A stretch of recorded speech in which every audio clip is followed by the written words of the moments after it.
Ladies and gentlemen, what we are witnessing in our nation's capital right now is not just politics as usual, but a fundamental battle for the very soul of our military and the future of this great republic.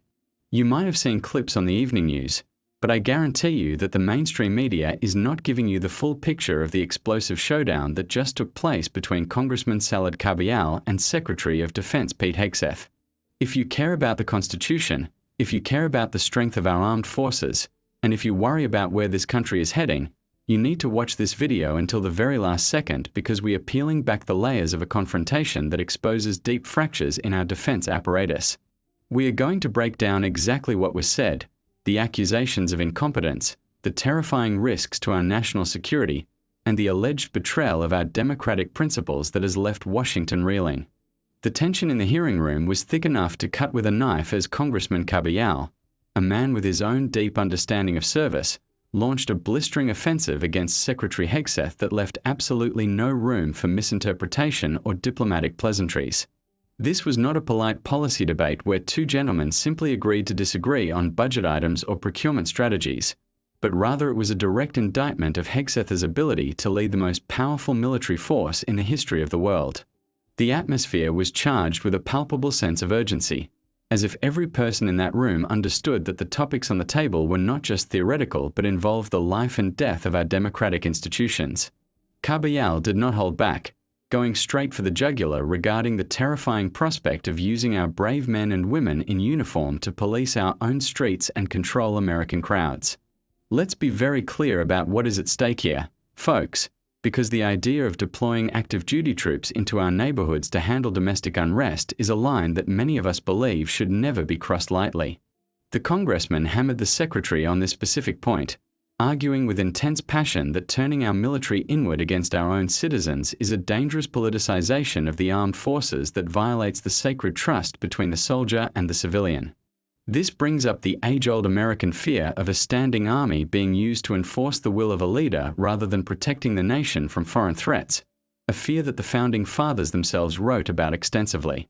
Carbajal painted a picture of a military leadership that has lost its way, suggesting that the current direction is steering us toward a violation of democratic norms that could permanently damage the fabric of our society.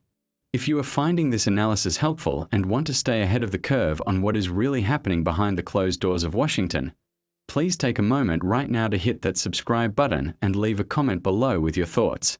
Do you think the military should ever be used for domestic crowd control? Or is that a step too far for a free society?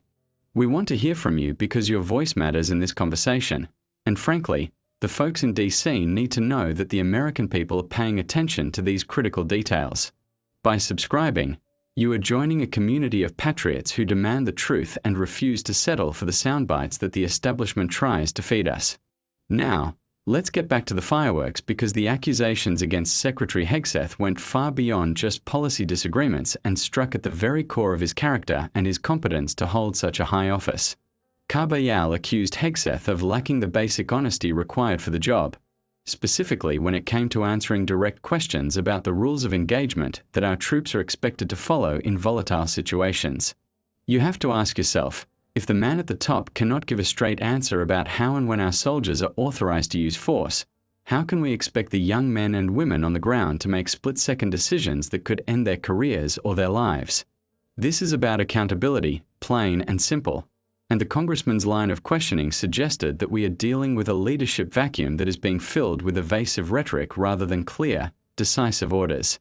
But it gets even worse, and this next part is something that should send a shiver down the spine of anyone who understands the importance of operational security in a world filled with cyber threats and espionage.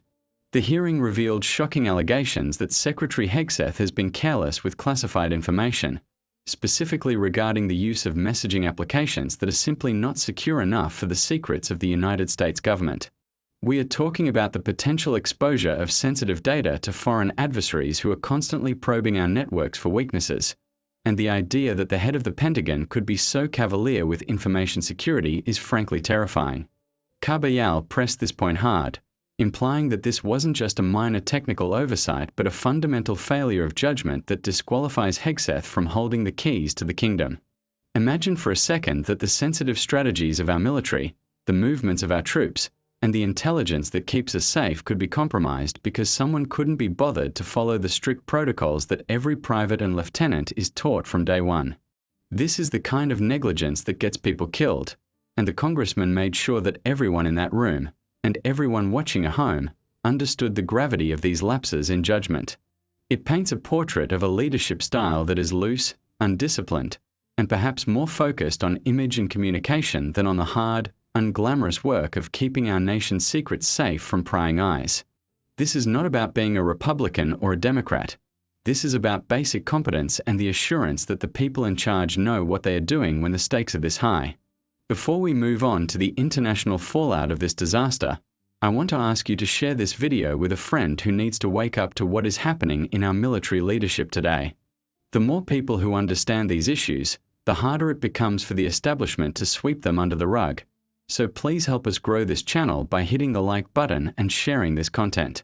We are building a movement here, a movement of informed citizens who are not afraid to ask the tough questions, and your support is the fuel that keeps this engine running. Now, let's talk about our allies, because if you think the problems stop at the water's edge, you are sadly mistaken.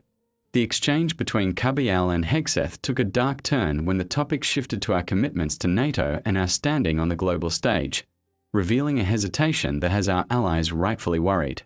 The Congressman highlighted a disturbing trend where the Secretary seemed to dodge and weave when asked about fulfilling our solemn promises to protect our partners in the North Atlantic Treaty Organization. This isn't just about diplomacy. It is about the credibility of the United States of America and whether our word is still our bond in a world that is becoming more dangerous by the day. If our allies cannot trust us to have their backs, the entire security architecture that has prevented a third world war for decades begins to crumble, leaving us isolated and vulnerable.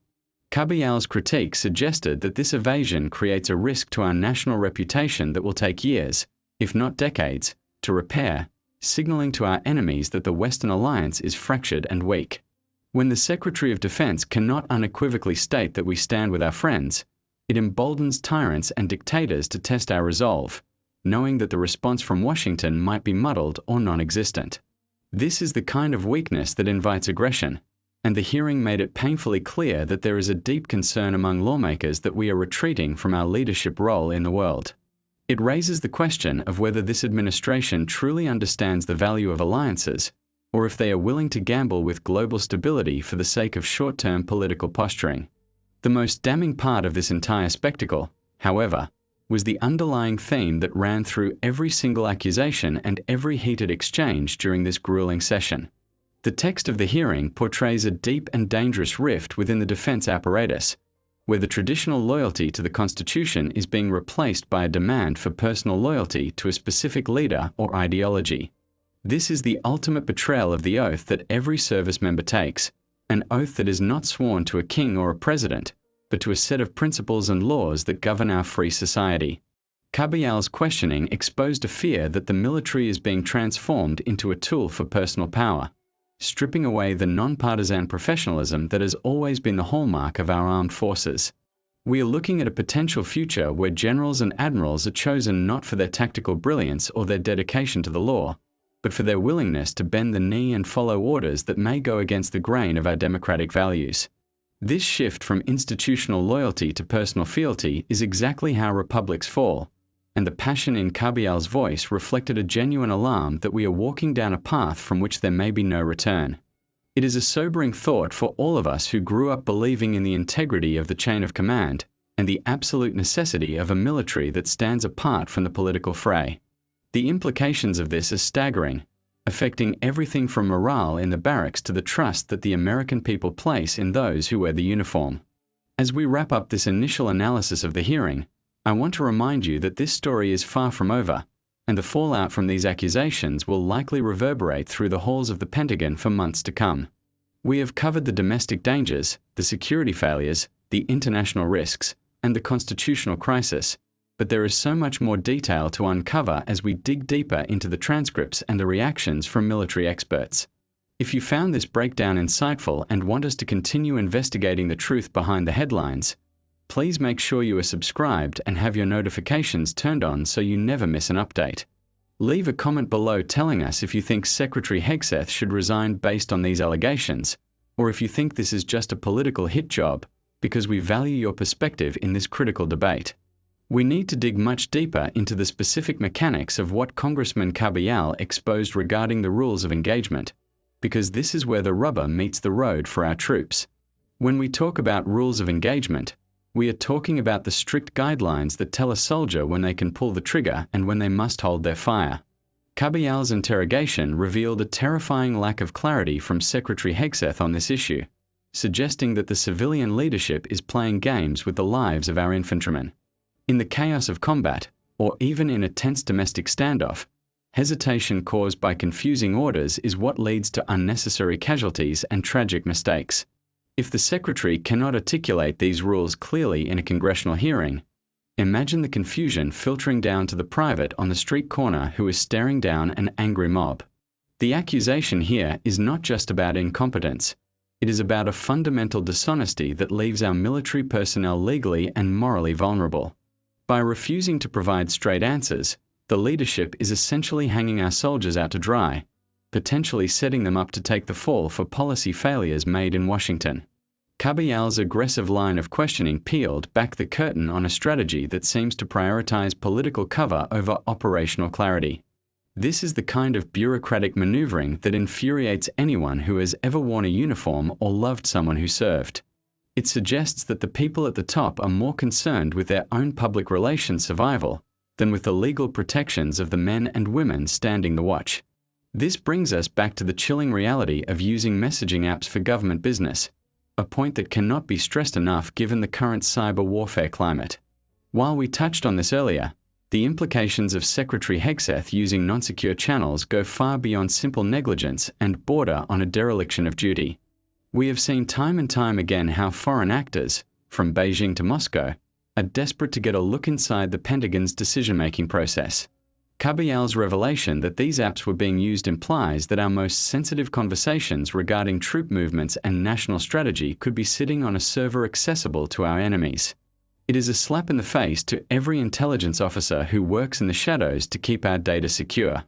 If you believe that our government officials need to be held to the highest standards of security and that no one is above the law when it comes to classified information, please hit that like button right now. We need to show the algorithm that Americans care about operational security and that we demand accountability from the people holding the nuclear codes. By engaging with this video, you are helping to amplify a message of strength and vigilance that the mainstream media often ignores. We are building a record here, a digital footprint of patriots who refuse to accept mediocrity from our defense leadership. Your interaction helps us bypass the gatekeepers and get this truth out to the people who need to hear it most. Now, let's pivot to the international stage, because the exchange regarding NATO was nothing short of a diplomatic disaster unfolding in real time. For decades, the stability of the Western world has rested on the ironclad guarantee that the United States stands by its allies, a promise that kept the Soviet Union at bay during the long years of the Cold War. Carbajal's frustration was visible as he tried to pin down the Secretary on whether this administration is truly committed to that collective defense, or if we are witnessing a withdrawal into isolationism. The evasion from Hegseth sends a signal of weakness that reverberates in capitals across Europe and, more importantly, in the war rooms of our adversaries. When America wavers, the world becomes a much more dangerous place, and the vacuum we leave behind is quickly filled by bad actors.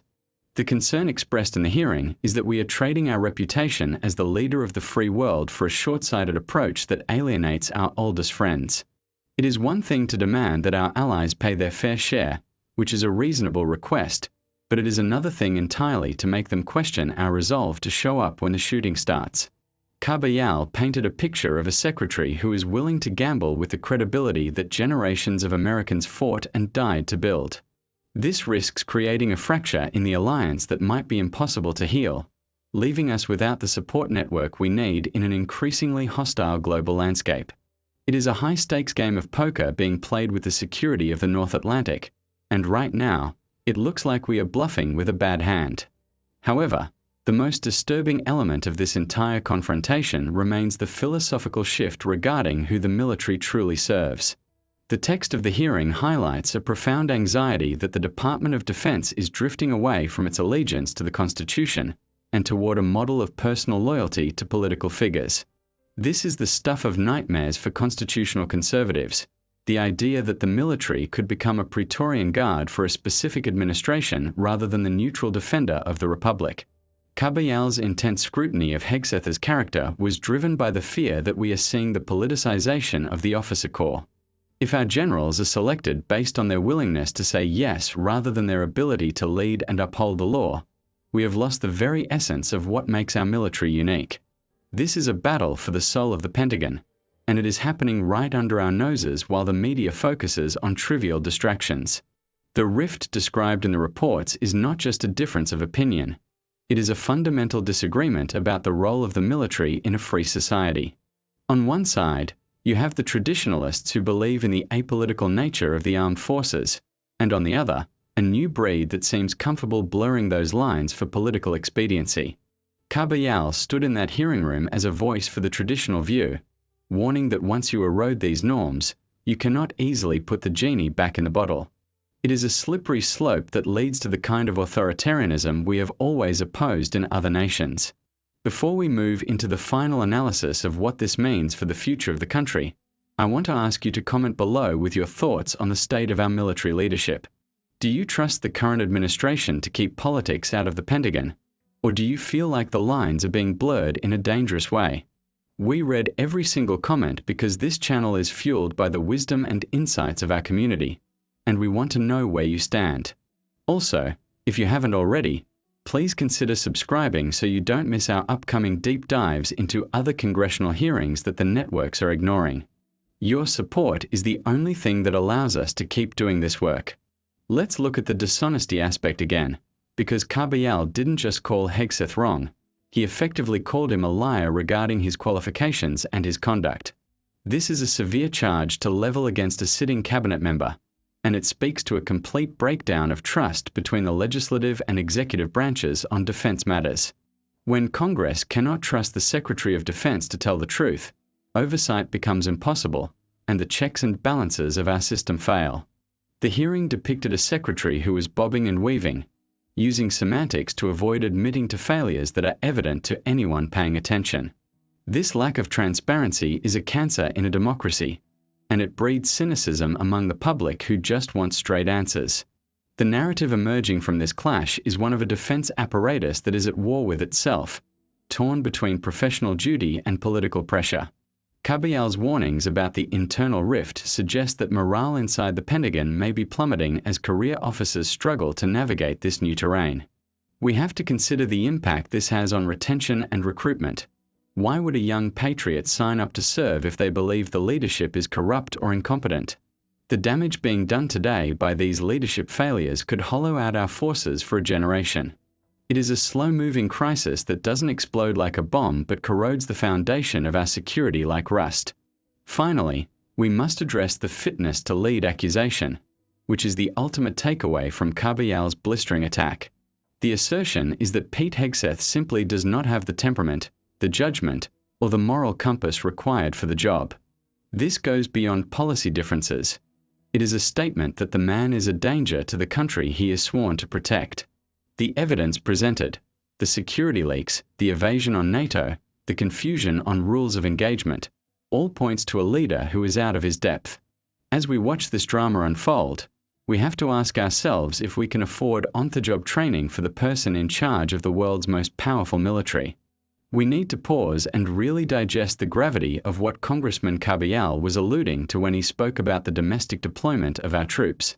For anyone who grew up respecting the distinct separation between the police and the military, this is a red line that should never be blurred in a free republic.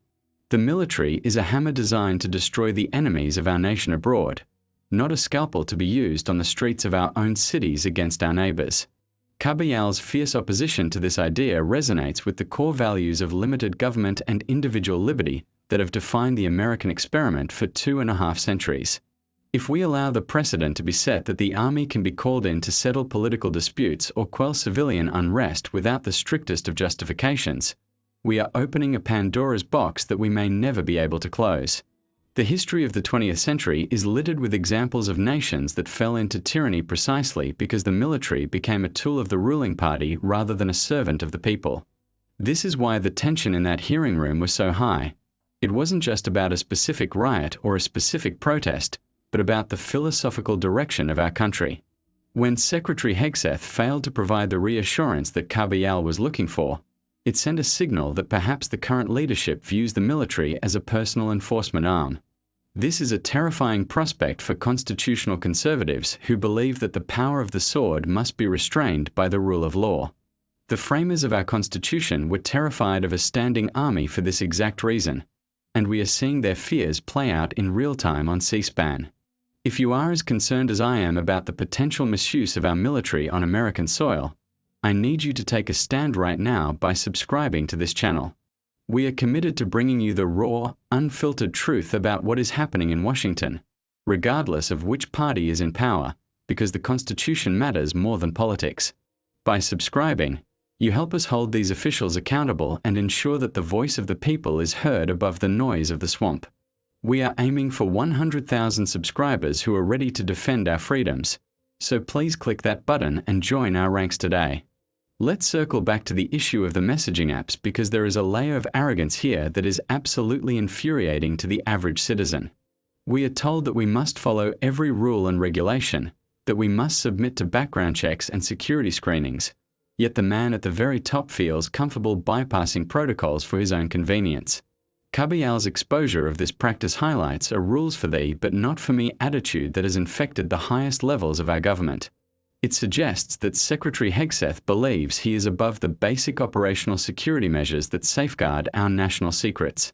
This kind of elitist behavior is exactly what drives a wedge between the leadership in DC and the hard-working Americans who pay their salaries. Think about the young corporal in a forward operating base who would face a court-martial for doing exactly what the Secretary of Defense is accused of doing with his smartphone. That double standard destroys morale and breeds resentment within the ranks, creating a toxic environment where discipline begins to break down. Carbajal was right to press this issue, not just as a security breach, but as a failure of leadership by example. You cannot expect the troops to maintain strict discipline if the civilian leadership is playing fast and loose with the rules. It undermines the very structure of military order, which is built on the premise that orders are followed from the top down because the leadership is competent and lawful. The accusations regarding NATO are equally troubling when viewed through the lens of peace through strength, a doctrine that won the Cold War. When the Secretary of Defense equivocates on our commitments to our allies, he is essentially inviting aggression from adversaries who are always looking for a weakness in the Western alliance. Carbajal's frustration with Hegseth's non-answers reflects a fear that we are abandoning the strategic partnerships that keep the fight away from American shores. If our allies in Europe and Asia begin to doubt our resolve, they may seek accommodations with our enemies, leaving the United States isolated and friendless in a hostile world. This is not about being the world's policeman. It is about maintaining a balance of power that favors freedom and democracy. We have to ask ourselves if this administration realizes that credibility is the most important currency in international relations.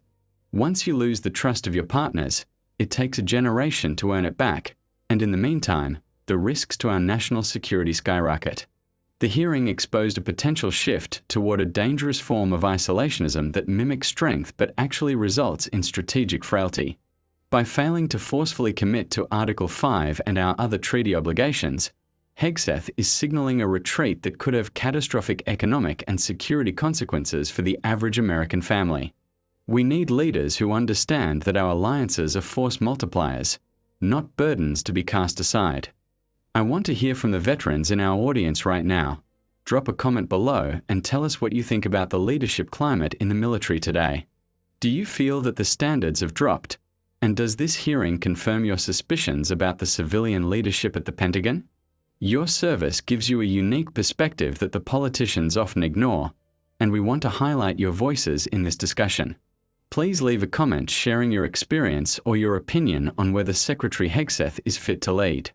The narrative of dishonesty that Carbajal wove throughout the hearing is perhaps the most damaging personal attack on the Secretary. In the military, integrity is everything. If you cannot trust the man next to you, the mission fails and people die. By characterizing Hegseth as fundamentally dishonest in his responses, Carbajal is arguing that the secretary lacks the core character trait required for the office. This isn't just about spinning a story for the press. It is about the inability to be straight with the American people and their representatives. A Secretary of Defense who cannot be trusted to speak the truth is a liability, plain and simple. This brings us to the deep rift mentioned in the summary, a fracture between the political appointees and the career military professionals who have dedicated their lives to the service. When the summary speaks of loyalty to the Constitution being replaced by personal loyalty, it is describing the onset of a constitutional crisis. The officer corps is sworn to defend the Constitution against all enemies, foreign and domestic, not to serve the whims of a temporary political appointee.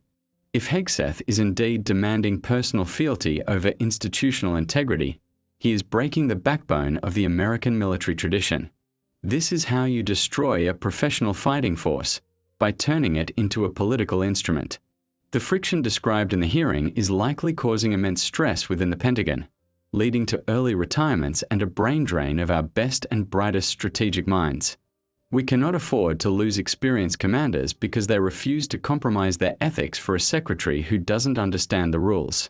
Carbajal's questioning was a voice for those silent professionals who are trying to hold the line against the politicization of their service. It is a battle for the soul of the military, and the outcome will determine whether we remain a republic or slide into something far less free. As we conclude this segment of our deep dive, it is crucial to remember that this is not just political theater. These are real issues with real-world consequences for our safety and our freedom.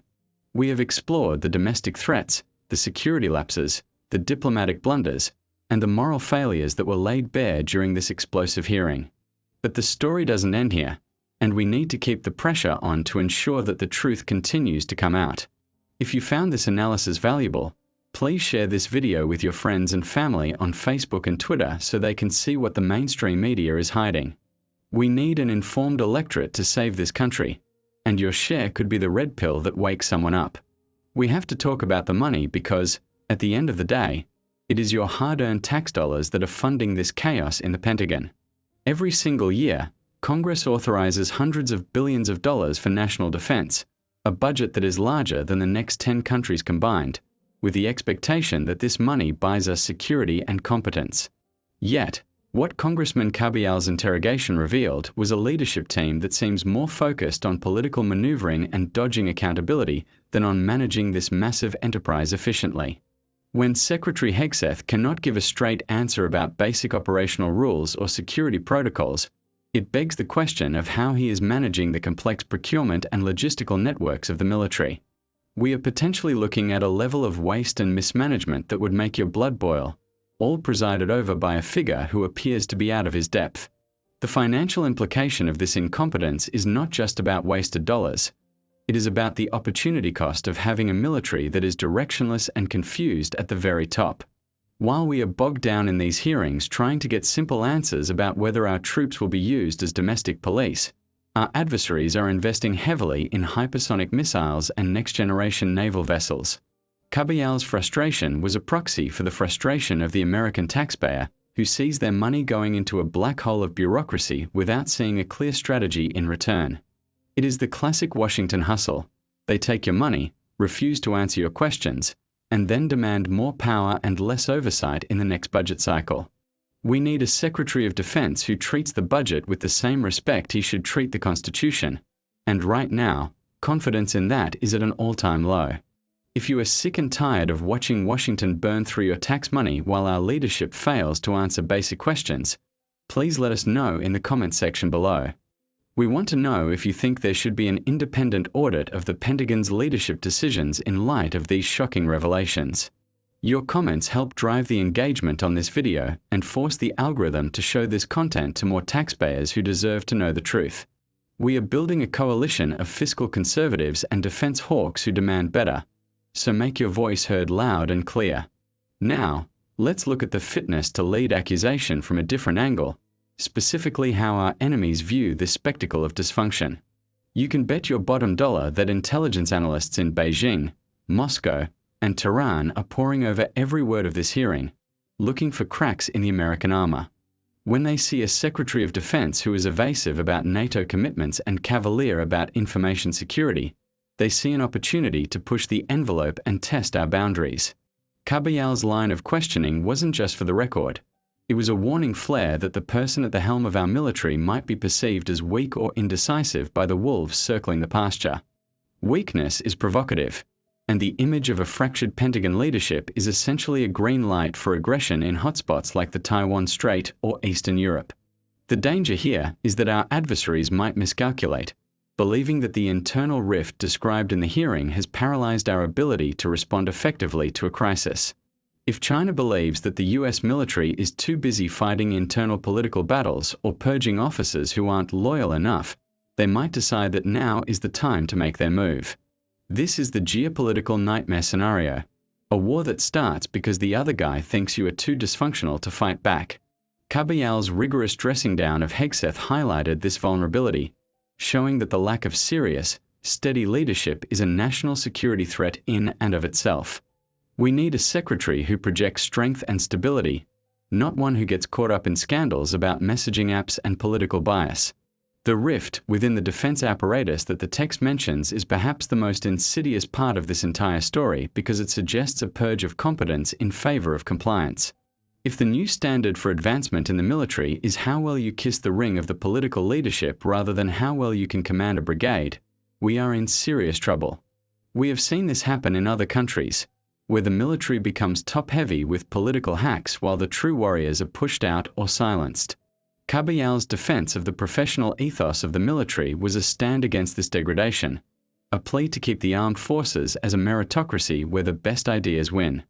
If we lose that, we lose the qualitative edge that has made the American soldier the most feared warrior on the planet. Imagine a situation where a seasoned general gives the secretary advice that contradicts the secretary's political goals, and instead of listening, the secretary fires him or sidelines him. That is the environment that Carbajal is warning us about, an environment of fear where truth-telling is punished and sycophancy is rewarded.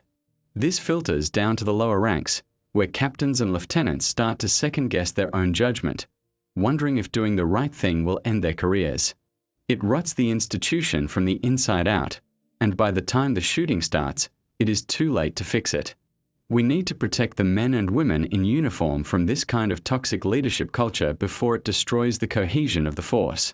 If you believe that our military promotions should be based on merit and skill, not on political connections or loyalty tests, please hit that subscribe button right now. We are fighting to keep politics out of the military and to ensure that our warfighters are led by the very best, not the most connected. Join our community of patriots who understand that a nonpartisan military is the bedrock of our freedom. We need your support to keep bringing you these deep dives into the real state of our union. The discussion about the politicization of the military also touches on the recruitment crisis we are currently facing as a nation. Why would a young man or woman from a patriotic family sign up to serve if they believe the military is being used as a political pawn? Carbajal's critique of the domestic deployment plans strikes at the heart of this issue, as no one joins the Marines to patrol American streets or enforce civilian laws. When the leadership muddies the waters between national defense and domestic control, they alienate the very demographic that has traditionally filled the ranks of the combat arms. This hearing was a flashing red light that the current trajectory is making the military less appealing to the next generation of heroes.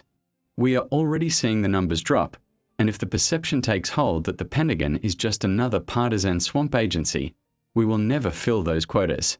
The lack of honesty citation against Secretary Hegseth is poison for recruitment because trust is the currency of the realm for military families. Parents need to know that the leaders sending their children into harm's way are serious, honest, and competent people who value their lives. When that trust is broken by evasive testimony and security scandals, the pipeline of recruits dries up, leaving us with a hollow force that exists only on paper. This is a long-term strategic disaster that Congress is trying to avert, but they need the administration to wake up. Let's not forget the Constitution versus personal loyalty aspect, which sounds abstract but has very real consequences for the orders a soldier might receive.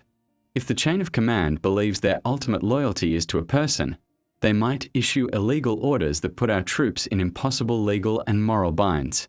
Carbajal was drilling down on this to ensure that the secretary understand his limits, but the answers he got were far from reassuring. We train our soldiers to disobey illegal orders, but that places a tremendous burden on them to know the law better than their commanders. A leadership that respects the Constitution creates a safety net for the troops. A leadership that demands personal loyalty removes that net. As we move toward the final conclusion of this series, we have to synthesize all these warnings into a clear picture of the threat facing our republic. We have a Secretary of Defense accused of dishonesty, security negligence, and a lack of understanding regarding the use of force. We have a Congress that is sounding the alarm about the politicization of the military and the erosion of alliances. And we have a public that is largely being kept in the dark by a media that prefers sound bites to substance. It is a perfect storm of dysfunction that requires us, the people, to pay closer attention than ever before. In the next part of our breakdown, we are going to look at the specific next steps that Congress might take and what this means for the upcoming election cycle. We will also discuss what you can do as a citizen to demand accountability and ensure that our military remains the finest fighting force in the history of the world. But before you go, please share this video with a veteran or an active duty service member you know. Ask them if what we are saying matches what they are seeing on the ground. Their perspective is the reality check we all need, and we want to start a conversation that includes the people actually holding the line. Let's play out a scenario that should keep every American awake at night, based directly on the terrifying lack of clarity Congressman Carbajal exposed in that hearing room. Imagine for a moment that it is 3 o'clock in the morning and the red phone rings in the Pentagon with intelligence that a Chinese naval blockade has surrounded Taiwan. In that split second, the Secretary of Defense needs to provide clear, unequivocal rules of engagement to the Carrier Strike Group commander operating in the Pacific. If Secretary Hegseth answers that call with the same evasion, hesitation, and confusion he displayed before Congress, we are not just looking at a diplomatic incident. We are looking at the potential loss of an entire American fleet. The fog of war is thick enough without our own leadership adding to the blindness, and Carbajal's questioning proved that the man at the top might freeze when the heat is turned up. We have to ask ourselves if we are comfortable with a leadership style that treats life and death orders like a multiple-choice question where none of the above is an acceptable answer. The hearing suggested that Hegseth is unsure of the legal and tactical boundaries of his own authority, which means in a crisis, he would be paralyzed by indecision or, worse, issue an illegal order that puts our troops in jeopardy. A hesitant commander-in-chief or defense secretary is a recipe for disaster because our enemies thrive on speed and decisiveness while we are bogged down in bureaucratic seminars. This is not a drill. The weaknesses exposed by Carbajal are the exact vulnerabilities that our adversaries train to exploit every single day.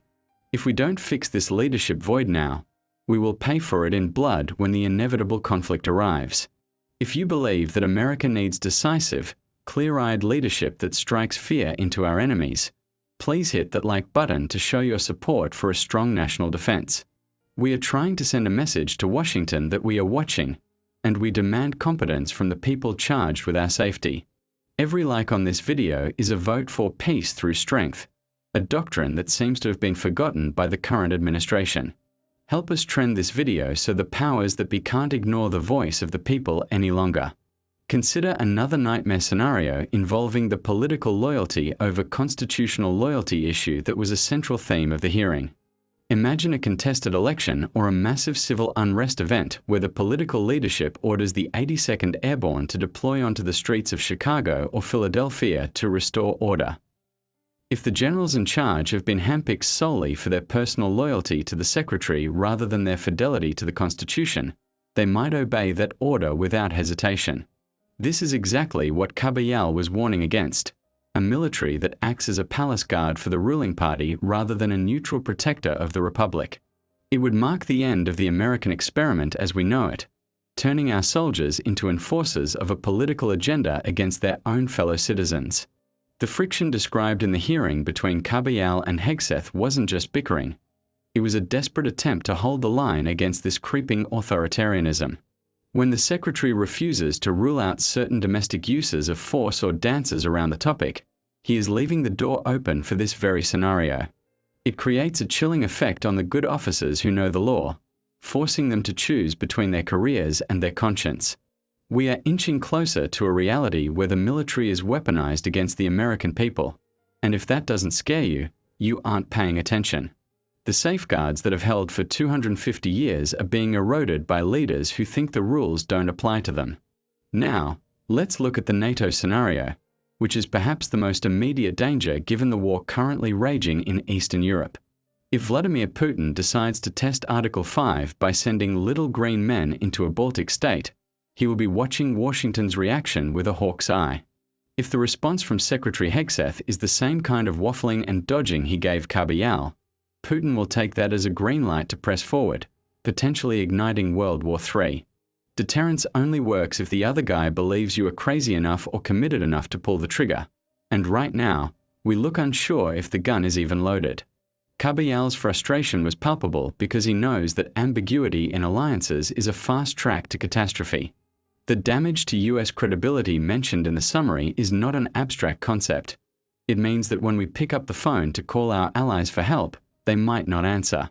If the British, French, and Germans feel that the US Defense Secretary is playing politics with the alliance, they will hedge their bets and cut deals with our rivals. We could find ourselves standing alone in a fight because our leadership was too arrogant to maintain the friendships that multiply our strength.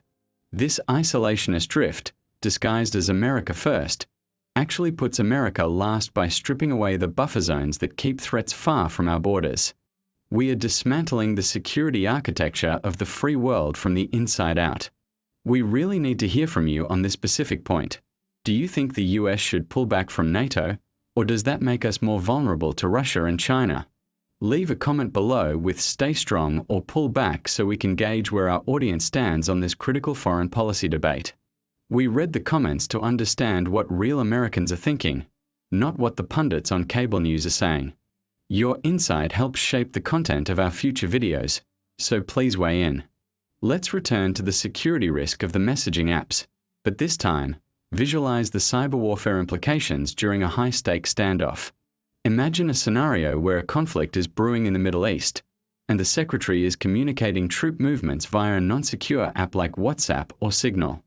An Iranian or Russian cyber team intercepts those messages because they weren't on a hardened government network, allowing them to ambush our special forces before they even land. This is the tangible cost of the dishonesty and negligence Carbajal accused Hegseth of. It's not just about breaking rules, it's about giving the enemy our playbook. The hearing painted a picture of a secretary who is technologically illiterate or willfully reckless, and in the digital age, that is a fatal flaw. The fact that this was even a topic of discussion in a congressional hearing is an embarrassment to the professionalism of the Department of Defense. It signals to the world that we are sloppy, and in the world of intelligence, sloppiness gets people killed. Carbajal's insistence on this point was an attempt to plug a leak that could sink the whole ship, but the Secretary's dismissive attitude suggests the leak is still wide open. We are trusting our deepest secrets to a leadership team that treats information security like an inconvenience rather than a duty. It is a ticking time bomb that could compromise operations we don't even know about yet. Furthermore, we must address the internal rift scenario where the breakdown in trust leads to a mutiny of competence within the Pentagon walls. If the seasoned career officials feel they are being led by a political hack who lies to Congress, they will start to slow-roll orders, leak information to the press, or resign in protest. This deep state resistance, while sometimes criticized, is often the only thing stopping a disastrous order from being executed, but it also means the building is at war with itself. A paralyzed Pentagon that spends its time fighting internal battles is incapable of fighting external wars. Carbajal's interrogation revealed that this paralysis is already setting in, with the civilian and military sides of the House viewing each other with suspicion and contempt. This dysfunction creates a window of opportunity for every terrorist group and rogue state to take a shot at American interests. They know that if they hit us now, the response will be disjointed and confused because the decision makers are too busy fighting each other. The hearing was a public airing of dirty laundry that should have been kept private, but it was necessary to expose the rot. We are looking at a defense establishment that is hollowed out by mistrust, led by a man who, according to the Congressman, lacks the basic honesty to do the job. It is a crisis of confidence that trickles down to the private in the foxhole who wonders if anyone back in Washington knows what they are doing. As we wrap up this scenario-based analysis, the picture that emerges is one of extreme fragility in a world that demands ironclad strength. We have walked through the dangers of unclear ROE, domestic misuse of troops, NATO abandonment, cyber vulnerability, and internal paralysis. None of this is hyperbole. It is the logical conclusion of the facts presented by Congressman Carbajal during his grilling of Secretary Hegseth. The question remains, how long can we sustain this level of dysfunction before something breaks permanently? In the next segment, we are going to pivot to the solution phase. What can Congress actually do to remove a Secretary of Defense who is unfit? We will look at the impeachment process, the power of the purse, and the political pressure that you, the voter, can apply. We will also discuss the upcoming midterm elections and how this hearing could become a defining issue for voters who care about national security. But before you click away, make sure you are subscribed because you do not want to miss the roadmap for how we fix this mess. We have spent a considerable amount of time outlining the terrifying risks facing our nation due to the failures exposed in this hearing, but now we must pivot to the most important question of all: what can be done about it? It is easy to feel helpless when watching the machinery of Washington grind our values into dust, but the truth is that the Constitution provides us with powerful tools to correct these errors if we have the will to use them. The first step is demanding that Congress utilize its oversight capabilities to the fullest extent, moving beyond simple hearings to issuing subpoenas for the documents that Secretary Hegseth is trying to hide. We need to see the internal memos regarding the use of domestic force and the communications logs from those non-secure apps to understand the full scope of the compromise.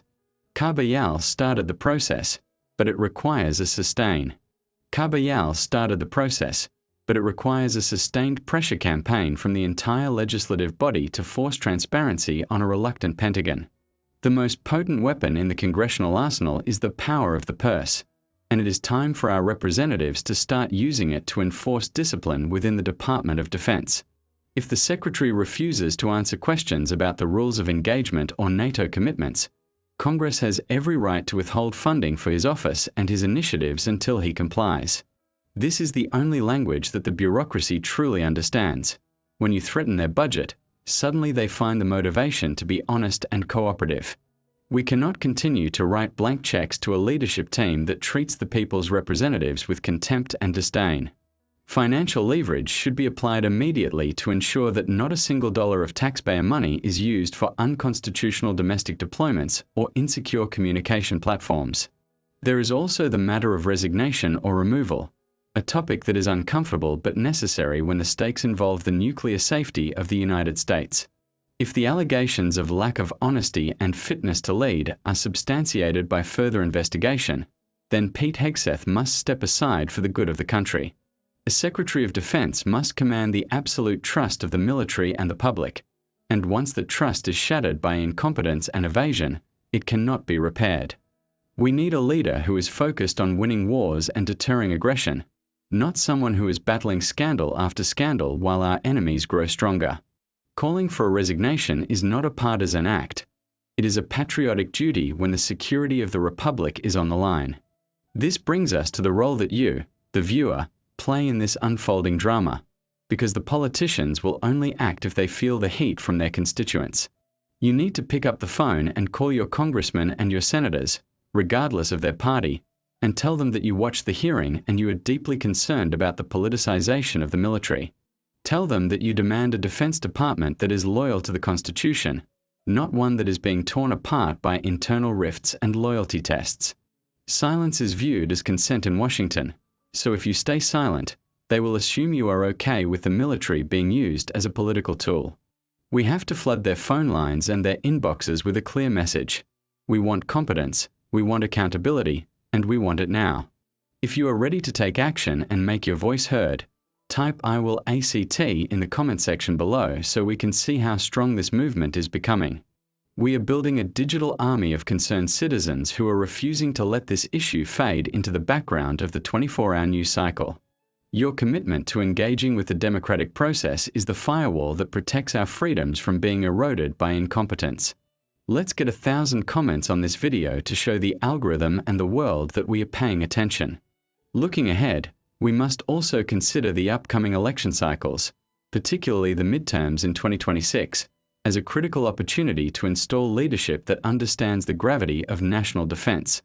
We need to support candidates who are veterans or who have a proven track record of understanding military strategy, rather than career politicians who only see the Pentagon as a piggy bank. The hearing with Carbajal and Hegseth should be a litmus test for every candidate asking for your vote. Do they support a professional, non-partisan military, or do they support the current chaos? We have to primary the weak politicians who are afraid to ask the tough questions and replace them with lions who will fight for the integrity of our armed forces. Your vote is the ultimate check on power, and it must be cast with a clear understanding of who is truly looking out for the safety of the nation. The internal rift mentioned in the hearing is not going to heal itself. It requires a systematic purging of the political elements that have infiltrated the chain of command. This means we need a legislative push to strengthen the protections for whistleblowers within the military who are trying to expose these dangerous practices. We know there are good men and women inside the Pentagon who are sickened by what is happening, but they are afraid to speak up for fear of losing their rank or their pension. Congress must pass laws that create a safe harbor for these patriots to come forward and tell the truth about the insecure apps, the domestic deployment plans, and the erosion of readiness. Sunlight is the best disinfectant, and we need to tear the roof off the Pentagon to let the light in. We must also demand a recommitment to our alliances, not out of charity, but out of cold, hard self-interest, and this pressure must come from the grassroots level. The narrative that we can go it alone is a dangerous fantasy that ignores the reality of global supply chains and strategic geography. We need to push back against the isolationist rhetoric that allows leaders like Hegseth to be evasive about NATO, reminding our neighbors that our prosperity depends on global stability. Town halls, local editorials, and community discussions are the places where we win this argument, one mind at a time. We cannot allow the America First slogan to be twisted into a policy of America alone and defenseless. The media landscape is another battlefield where we have to be active, as the mainstream outlets will likely try to spin this hearing as just another partisan squabble. It is up to us, the alternative media and the informed citizenry, to keep the focus on the substantive issues of competence and constitutional fidelity. Share the clips of Carbajal's questioning, write blog posts, and talk to your friends about the specific details of the rules of engagement failure. We have to bypass the gatekeepers and educate the public directly about why this matters to their personal safety. The more people understand the specific risks, like the cyber vulnerability of using WhatsApp, the harder it becomes for the administration to sweep it under the rug. Finally, we need to foster a renewed culture of respect for the military profession, distinguishing clearly between the brave troops on the ground and the political appointees at the top. We must support our soldiers, sailors, airmen, and Marines by demanding that they be led by people worthy of their sacrifice. It is the ultimate act of supporting the troops to insist that their Secretary of Defense is honest, capable, and lawful. When we criticize Hegseth, we are defending the private who has to execute his orders. We are protecting the integrity of the uniform. Let no one tell you that demanding accountability is unpatriotic. It is the highest form of patriotism. As we conclude this comprehensive breakdown, I want to leave you with a thought about the legacy we are leaving for our children and grandchildren. If we allow the military to become a political enforcement arm, or if we allow it to degrade into incompetence, we are handing the next generation a broken shield. This hearing was a warning shot, a glimpse into a future where the United States is no longer the preeminent power but a declining empire consumed by internal rot. We have the power to stop this, but the window of opportunity is closing fast. Thank you for sticking with us through this deep dive into one of the most critical confrontations in recent congressional history. We have covered the accusations, the risks, the scenarios, and the solutions, but the next chapter is up to you. Please make sure you are subscribed to the channel and have clicked the notification bell so you are alerted the moment we release our next update on this developing story. We will be watching the Pentagon's response closely, and we promise to bring you the truth, no matter how uncomfortable it is. Until next time, stay vigilant, keep your powder dry, and God bless America.